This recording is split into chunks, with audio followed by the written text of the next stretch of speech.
Check it out.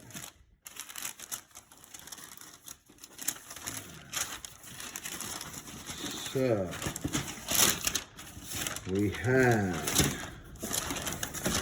the SH Monsterarts 1954 Godzilla. Really cool box. Yeah. That's what the box is looking like.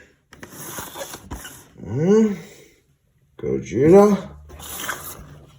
Alright, just removing the clamshell.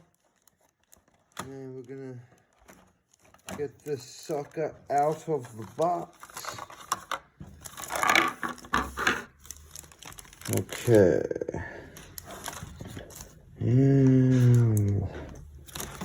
Alright. There we go.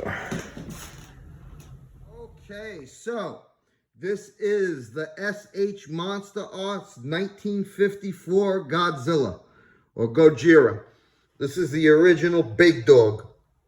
And this was my first SH Monsterarts figure that I purchased. I did a review for you guys on the 2021 Godzilla vs. Kong Godzilla, but I actually got this guy first. And I'm going to get the bad out of the way first. This is now the fourth SH Monsterarts figure that I purchased, from 80 to roughly $100. And every single one of them has come in with defects. And, you know, now I can understand why guys like Shinra Jira call SH Monsterarts sham. Because this is completely fucking unacceptable. So you got a paint chip here, it's scuffed and missing. You got paint right here, a line that's missing. You got paint on the side of his cheek that's missing. You got half the paint missing from the inside of his ear. I mean, come on, man. What the fuck is this shit, Bandai? If you're not going to paint these figures right, if the spines are going to be fucking bent up on them, don't ship it out. Toss it in the motherfucking trash. Donate it to a fucking boys' home. You know what the fuck I'm saying, bro? Like, I don't want to spend $90 and get a figure with defects. I'm fucking sick of it, man. I want to open these fucking boxes and be satisfied with my goddamn purchase. Period. There is no excuse for this. How many times can you look over defects when you're paying $100 or more? That's it. That's all I'm going to say as far as the bad goes. But I'm pissed about this shit, man. Enough is enough. People sit here and fucking spend their money to have a figure that is going to appreciate with time, not a figure with defects. All right, so now let's do the goods. Oh, and by the way, the eyes are fucking googly as hell. One eye's looking that way, one eye's looking fucking that way. I mean, come on, Bandai. But, you know, overall the figure's cool. That's the fucking dilemma we have as figure collectors. I love the posability of it. You know, I think it's a good representation of the 54. Maybe even looks slightly closer to the 55, you know. But, you know, it's cool looking. It's mean looking. It feels good. It feels very rough and abrasive, Godzilla's skin. You know, like you would only almost imagine that that's what his real skin feels like when you feel this sucker. And the paint job, for the most part, is really fucking good. Except for the parts that they missed. You know? The parts they got right are dope. You know, like the charcoal gray dry brushing it really gives it a cool effect. And the spines look amazing. They just fit perfectly with the figure. If you could see, you see the brushed charcoal on the spines. So the shit, it looks nice in some places and has its good parts, and then others, the paint is fucking amateur night at the Apollo. And I like the overall look of the figure. I'll just have to, paint it myself. This is fucking three fucking figures that I gotta paint myself now. After spending $90 on them. And I'm not even a fucking figure painter like that. Is that right? Like, should I have to be fucking touching up the paint job on a $90 figure? The overall color of this figure is really cool. Instantly takes you back to the movie. It's just, in general, a good gray. If you look inside the mouth, the tongue is a nice dark gray. And, the articulation on this guy is really good, too. It's, figures on the shorter side. So it's kind of more balanced when you pose it. It's stiff. And the tail is stiff. So you could hear it. And the tail is going to hold poses quite well. The head's got some nice mobility. So you could basically, get them to look up like that. Or pretty much all the way down. Here's another fantastic thing about SH Monsterarts. Watch, I'll show you. Hey! How do you like that? I'm just fucking with you. But you see what I'm saying, though? I gotta show you things like that because I wouldn't be honest, and I want fucking them to see it too if they happen to cross paths. I don't know. I'm a small time reviewer, but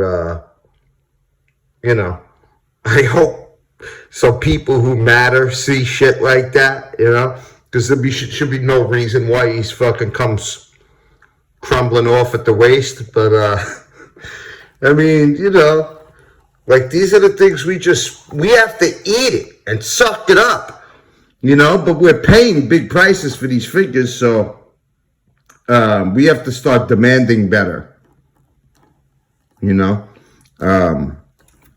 but anyway, I just want to, get into a little bit about the movie and the feeling this figure is going to bring you, because for me, growing up in Brooklyn, I grew up on this film, not the 54 Gojira, but the 56 Raymond Burr version. I didn't wind up seeing the, we didn't see that. Gojira wasn't on TV when I was a kid here in New York, but, the 56 Raymond Burr version was, and that's the one I saw over and over as a kid. And, I guess I actually I love the 54 movie, but I didn't get to see that until my 30s. And the 56 one just resonates more with me, I guess. I loved Raymond Burr's acting performance in that. And, it's just the movie that's more closer to my heart. So I guess that's the one I prefer. I wouldn't call it a better movie or worse, It's just the one that I like to put on, A lot of times, like, if I stay up late at night, I'll throw on the 56 with Raymond Burr and just have it and fall asleep to it, man. Must have seen that movie I don't know how many fucking times. And, the first impression I had when I saw that movie, and you see the beginning and the music's playing, and you see Tokyo destroyed, and Raymond Burr comes in with Tokyo, a smoldering memorial. Man, that's something that you just never forget. It was just so ominous and dark, that movie. It's not something you could ever really repeat again in the Godzilla franchise, Maybe the 2014 came closest to that, you know, that kind of serious tone, or even Shin, but not even close to being in that way, in the same way that the original movie did. You know, that was so fascinating. Like, I would love it, even though it probably will never happen, you know, because you got to make these movies are like modern with corny jokes and shit, and cater to a younger audience. But I would love it if they made like a really dark modern day Godzilla. I wouldn't even mind if they did it in black and white, you know, like something like the way they did Sin City. Just a dark Gojira movie in 2 colors, black and white and whatever, you know. So there'll never be another movie like that, you know. And man, I was just mesmerized by that movie as a kid. You know, the whole pace of it, the tone of it. And, you know, so this figure conveys that, you know, despite its problems, it definitely brings me joy because, you know, seeing Godzilla for the first time is probably one of the most memorable things of my life.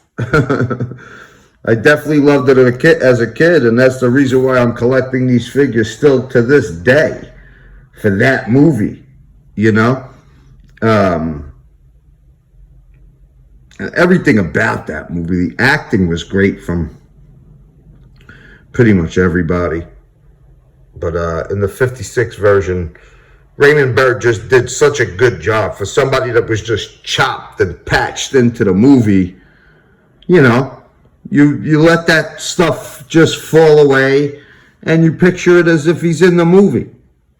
You know, and the 54 version was great. I saw it several times. It is a different movie from the Raymond Burr version, you know. And I'll take either one of them. But you know, if I'm looking for a go-to Godzilla movie, just a toss on in the background, I'm throwing on the 56 with Raymond Burr. Okay, so now I'm just going to do a quick comparison with some other 1954 Godzillas I have. So here it is next to the NECA 1954. And obviously you can see the NECA is a much bigger figure. And, you know, both of them are cool. I don't really got a bad thing to say about either one of them.